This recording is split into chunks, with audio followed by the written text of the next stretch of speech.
Well, hey folks, just a quick tutorial here for you on something called NextCloud. Now, at College Heights Secondary School, we have a file transfer system. It's a lot like Dropbox, and I'll show you how to get to it, and then I'll show you just quickly how to use it.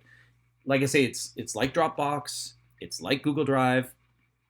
No worries, you're going to see all in just a second. So where is it?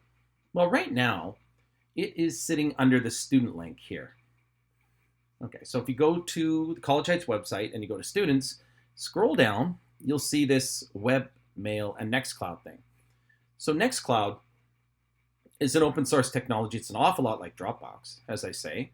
You have to click it there, and then you'll see it appear here. So that's a bit of a do-over, right? Clicking there, and then seeing it here. There we go. Once you're here, this is the entry page to it. Now, how do you log into this? You log into this the exact same way you log in at school, right? Just like to your school PC. Okay? And there we go. When you get to NextCloud, it's a pretty familiar environment, right?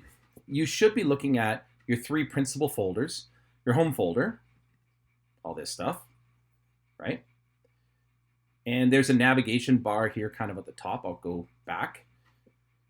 There's assignments, okay? And that is, for example, what we use on the server at school, and my computer programming class is there. You see everybody's assignments, right? That have put folders in here. And the one that's really, really useful is the hand-in folder. Now, if you don't have a hand-in folder, contact Bob, and Bob will get you set up with this folder. The reason why this is really useful, imagine you have students that have done work at home. Let's say they've done math or English or socials, and they've written it out by hand. And they've taken pictures with their iPhone, and they just want to get it to you for grading. Now, sure, there's systems you could use. Google Classroom's great, right? Microsoft Teams Classroom's another option. But trying to figure out just how do you get the files to the teachers? Okay, well, here's a simple way to do it. In the hand-in folder, each teacher that's been set up is listed. So for example, here I am.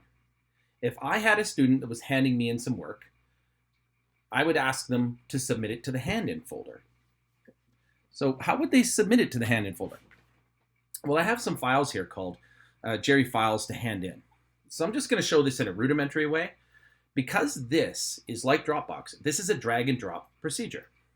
So method number one, I'll just drag and drop on there. And you can see it's uploading. And we'll see if it showed up on the other side.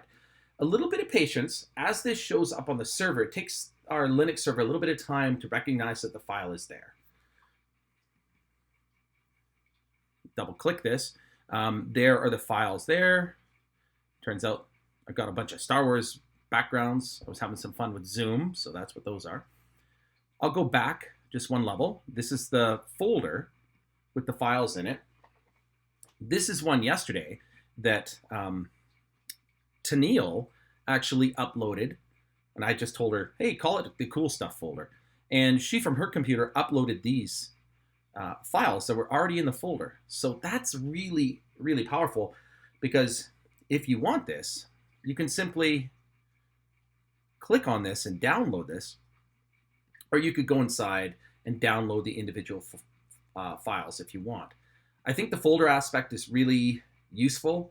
This is a unifying experience because it allows students to put files into the hand-in bin of specific teachers, right? And now we have this data in-house. You're able to access it from home.